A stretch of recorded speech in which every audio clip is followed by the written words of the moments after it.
Finally दोस्तों आप लोग देखोगे एमआरएफ ने अपने Q1 के जो नंबर है वो डिस्क्लोज कर दिए हैं भाई।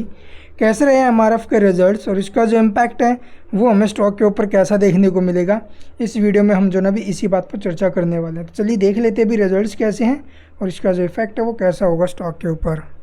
तो हम डिस्कस करने वाले हैं बीच के जो कंसोलिडेटेड स्टेटमेंट्स है इसको लेकर के। ऑल फिगर करोड़ में डेटा दिया गया है, बात की जाए टोटल इनकम की या फिर टोटल रिवेन्यू, तो करंट क्वार्टर में आप लोग देखेंगे भी जो टोटल इनकम है वो 7,802 करोड़ की है, जबकि प्रीवियस में 7,187 करोड़ थी और प्रीवियस ईयर के सेम क्वार्टर में 7,280 करोड़।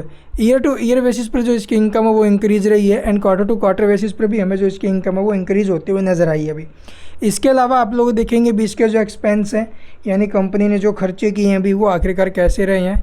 तो करंट क्वार्टर में आप लोग देखेंगे भी जो टोटल एक्सपेंसेस हैं वो 7,131 करोड़ के हैं, जबकि प्रीवियस में 6,526 करोड़ के, और प्रीवियस ईयर के सेम क्वार्टर से अगर आप लोग इसे कंपैरिजन करोगे वहाँ पर 6,517 करोड़ थे भाई। Year to year and quarter to quarter basis पर जो इसके एक्सपेंसेस हैं वो भी हमें जो अभी इंक्रीज़ होते हुए नज़र आ रहे हैं। इसके अलावा अगर बात की जाए इसके एक्सपेंस की करंट क्वार्टर में और अब के बार जो रिवेन्यू हुआ है ज़्यादा अभी एक्सपेंसेस दे, मतलब कंपनी ने फिर से प्रॉफिट ही बनाया अभी, लेकिन प्रॉफिट है कितना चलिए देख लेते हैं अभी। Net profit for the period अगर हम बात करें तो करंट क्वार्टर में आप लोग देखेंगे भी प्रॉफिट फॉर द पीरियड जो है वो लगभग 500 करोड़ का, जबकि प्रीवियस में 515 था और प्रीवियस ईयर के सेम क्वार्टर में 571। Year to year and quarter to quarter basis पर प्रॉफिट्स डिक्लाइन है, यानी कि कंपनी का जो प्रॉफिट है वो टूटते हुए नजर आए। इसका मतलब स्टॉक के ऊपर इसका नेगेटिव इम्पैक्ट आ सकता है भाई।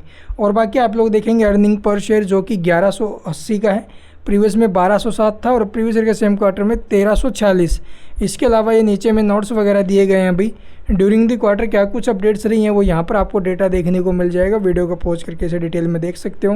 डेट इक्विटी रेशो की बात करें तो प्रीवियस के मुकाबले डाउन है, और मार्जिन वगैरह आप लोग देखेंगे इसके तो net profit margins year to year and quarter to quarter basis पर डाउन एंड ऑपरेटिंग मार्जिन्स भी हमें गिरते हुए नजर आए। मार्जिन्स भी टूटे हैं, प्रॉफिट्स भी टूटे हैं, तो डेफिनेटली स्टॉक के ऊपर नेगेटिव इम्पैक्ट आ सकता है। और बाकी मार्केट टाइम में रिजल्ट्स आए हैं। Thank you for watching the video.